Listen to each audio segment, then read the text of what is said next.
மேற்கு வங்கத்தில் மாணவி ஒருவர் பாலியல் பலாத்காரம் செய்யப்பட்டிருக்கிறார். அந்த சம்பவத்தில் 4 பேர் கைது செய்யப்பட்டிருக்கிறாங்க. இதற்கிடையில் இந்த சம்பவம் தொடர்பாக மேற்கு வங்க முதலமைச்சர் மம்தா பானர்ஜி ஒரு கருத்து தெரிவிச்சிருக்கிறார். அதற்கு எதிர்ப்பும் வருது. இரவு நேரங்களில் மாணவிகள் வெளியே போகக்கூடாது அப்படின்னு. இது எப்படி பார்க்குறீங்க? ஒவ்வொருத்தரும் அதை பாதுகாப்பு ஒவ்வொருத்தருக்கும் தனித்தனியாக தர முடியாதுங்கிற அர்த்தத்தில் தான் அவங்க சொன்னாங்க. இது தவறாக புரிஞ்சுக்கிட்டு எல்லோரும் மம்தா பானர்ஜிக்கு எதிர்ப்பு தெரிவிக்கிறாங்க அப்படின்னு சொல்கிறாங்க. இதை நீங்கள் எப்படி பார்க்குறீங்க? மேற்கு வங்கத்தில் இப்போது ஏற்பட்டிருக்கக்கூடிய மருத்துவ மாணவியின் மீதான பாலியல் சீண்டல் என்பது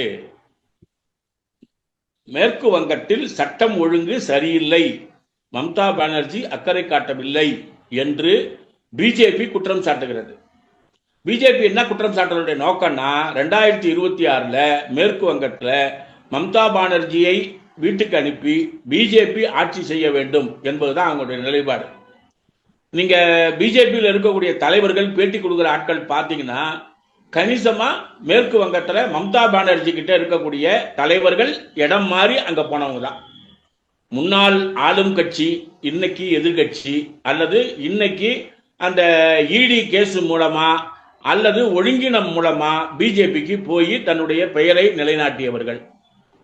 இதுல மம்தா பானர்ஜி சொல்லி இருப்பது அந்த செயல் அல்லது சொல் என்பது மிகவும் மோசமானது.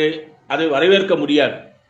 என்ன காரணம்னா, மருத்துவ வளாகத்திற்குள், கல்லூரி மருத்துவ வளாகத்திற்குள் போன முறை நடந்த மருத்துவ மாணவி மீதான சப்ஜெக்ட்லையும் குற்றம் சாட்டப்பட்டது யாருன்னு பார்த்தீங்கன்னா டிஎம்சியை சார்ந்தவர்கள் அல்லது ஆளும் கட்சிக்கு விசுவாசமாக இருப்பவர்கள்.